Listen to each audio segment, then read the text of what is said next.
So today we're going to talk about affordable MGs and try and pick a winner from these two. MGF, currently probably the most affordable of the modern MGs, and the most affordable open MG, I should think. And the Midget, the most affordable still of the classic open cars. Which one would you choose? They're very different. Well, I'm going to take them both for a drive and try and come to a conclusion.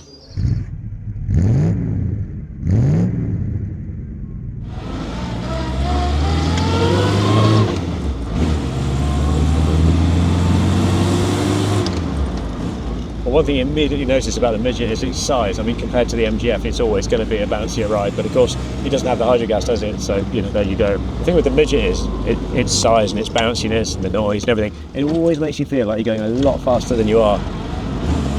In many ways, it's not a fair comparison, is it, between F and Midget? Because the Midget is so much the older car. I mean, it's a derivation of the original Frog Eye Sprite, so, you know, it's a 50s car at heart.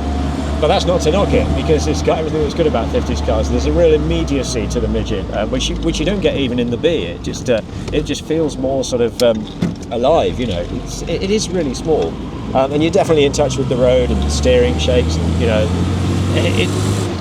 it's very much the authentic sports car experience. In some ways, I've often preferred the Midget to the B because it's just so much more fun. You can't. It's a bit like an A35, you can't come out of a drive in a Midget without a grin, you know. The thing I love about the Midget is its mechanical simplicity.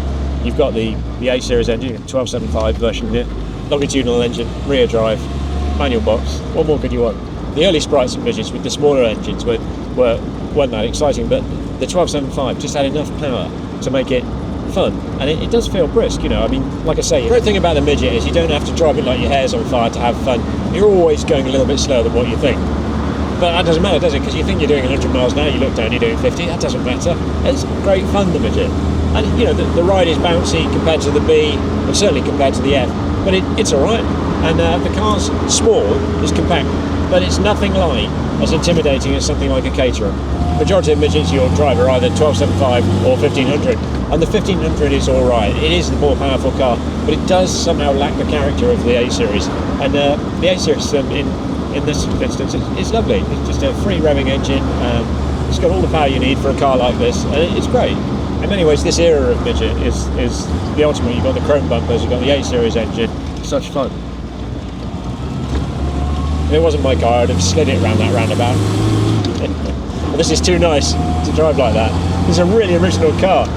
It's got 95,894 miles on it. Never been welded, and the owners just told me it doesn't need welding either.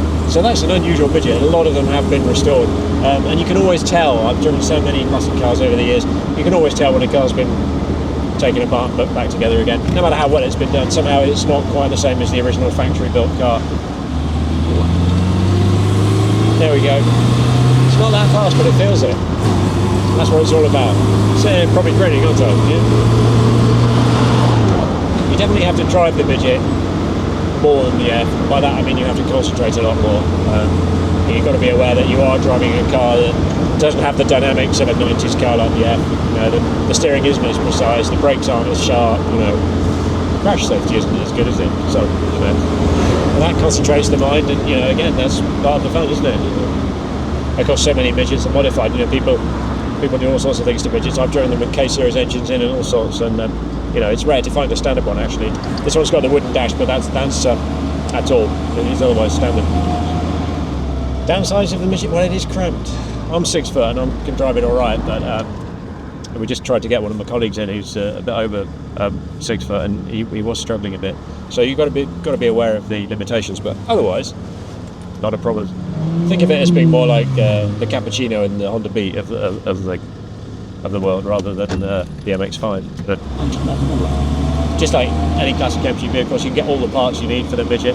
They're cheap to run, cheap to insure. If you're handy with the spanners, there's nothing stopping you with a Midget. And of course, they are small enough so that you can fit them in a standard domestic garage, and you can walk all around them and do whatever you want to do. Really, does make it a little bit more practical if you've got you know, the rest of sort of family life to accommodate freezers and bikes and so forth.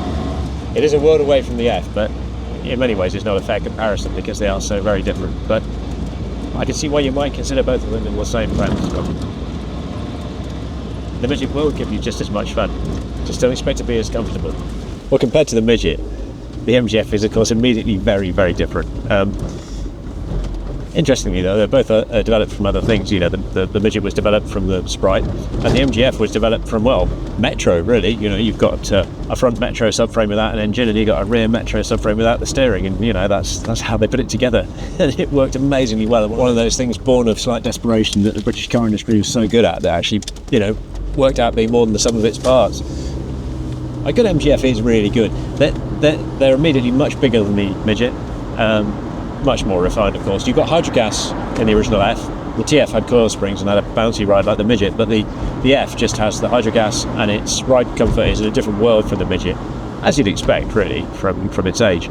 It's easy to drive, you know, compared to the Midget. You don't have to concentrate anything like as much, even though this isn't a new car by today's standards. This one is, in fact, automatic, which is quite unusual for an MGF, and I took it out earlier on, and I was surprised by how very good it is, actually. I've driven the automatic MX-5, and it's a bit take it or leave it, but the F actually works surprisingly well, and I'm surprised it wasn't a bigger seller. Maybe it was in Japan, I don't know, but you don't see many in Britain. The F can be as relaxing to drive, or as demanding as you like. It is one of those cars where you can just amble along, and it's no harder to drive than a, you know, Rover hatchback from the same era. But you can also grab it by the scruff of the neck and really drive it hard. I'm not going to do that with this, it's not mine, but I know for a fact you can drive an MGF pretty hard and still, you know, have fun in it. And all the people that want to put in the comments about how it's not as good as the MX-5, well, you've not driven both of them, have you? I know that. But a well set up MGF is a very capable car. Well, let's leave it there. Because the thing is, with the F, you feel like you're going quite fast. You probably are, so you might want to check the speed limit. And the Midget has that, you know, feels like you're doing 100 miles an hour when you're doing 50, but the F, you know, being that much more modern, especially with the roof up, you know, you don't have that. You are probably speeding. Of course, the MGF is obviously faster than the Midget, but the Midget probably feels faster. Of course, the MGF is that much more relaxed. It's just, you know, so much more modern, isn't it? So that it just feels less frenetic generally. The MGF is probably at a cruising pace is the more relaxing car, and it's certainly the easier to drive. It's the more comfortable. You know, for a long trip, people love Midgets and they do drive them a long way, and I'll credit to them. But you know, you are going to be really tired after a long journey in a Midget with the roof down and with the roof up. To be honest, the F, you can cover long distances in them and get out pretty sort of you know, unruffled. I know that from a fact and from experience. The mid-engine layout of the F and the slightly higher rear deck means you get a lot less of the buffeting around the back of the neck, which can be so tiring. So on a long motorway trip, you don't feel quite so tired. And this one's got the optional wind blocker as well, which makes a big difference. Yeah, both the Midget and the F are really fascinating exercises in lateral thinking, you know, from the engineering behind them. You know, the Midget in many ways used a lot of sort of Morris Minor thinking and A35 sort of thinking and, you know, componentry from cars of that era. The F used, you know, Metro bits and a few scattering of bits from the Rover 25 and things like that. And, you know, a meagre budget to develop both cars. Certainly I know the F was developed on a small budget, and you can assume the Midget was as well. And, you know, they both ended up being real, you know, icons of the sports car world. The F is particularly surprising because, you know, it wasn't looking good. You know, they had no money to develop a sports car, so they ended up using Metro bits. They had BMW on the horizon that was very likely to just bin the whole thing entirely. But BMW's own test drivers took a prototype MGF around the ring, Nürburgring that is, discovered it was quicker than their newly developed Z3, and probably allowed Rover to MG to produce the MGF and didn't exit, which I think is a great story. But it also illustrates, you know, how capable the F is, because most MGFs were bought by people who just used them, you know, as sort of second cars and bimbled about locally. But actually, you know, if you want to drive it hard, it's more than capable. In the Midget, you really feel like you're in a hardcore sports car. You know, your feet are threaded into the tiny footwells. There's a big central tunnel, the gear levers up there, and, you know, the F is totally different. It feels like a saloon car. You know, the gear shift is quite high, the lever is long, and you sit quite high as well. But of course, a lot of people like that. When it came to the 90s, you know, people didn't want the compromises of cars from the Midget era. And of course, it won MG quite a few conquest sales, and also made people happier to get out of cars like GTIs and things like that, because the F felt that much more familiar. It's more of a saloon car seating position, and visibility is better as a result, and the driving position just feels more familiar to someone coming out of a Golf or a Clio or something, whereas the MX-5 would have felt a little bit more intimidating. You know, your eye levels are at truck wheel nut height, and you know, it just feels a little more alien. Apparently, anecdotally, that was one way they gained quite a few sales. You could still conceivably have an MGF as your everyday car if you wanted to. You know, you wouldn't do any good driving it through the winter, and it is an old car now. But you know, whereas the Midget, you really probably wouldn't want to in this day and age.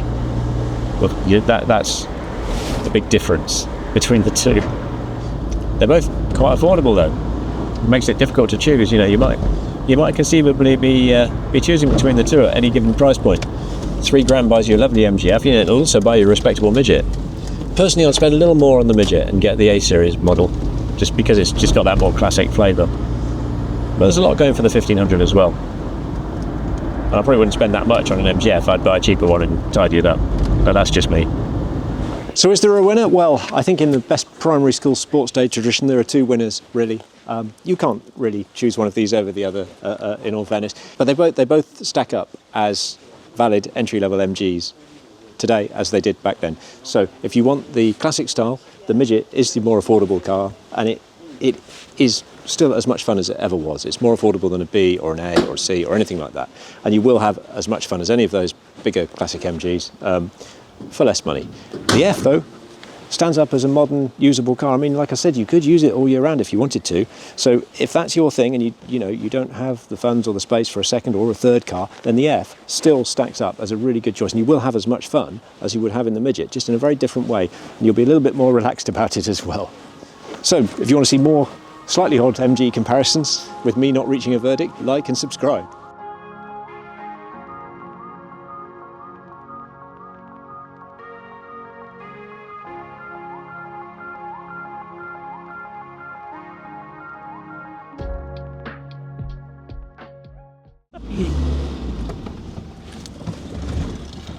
Oh, good start. No, not quite.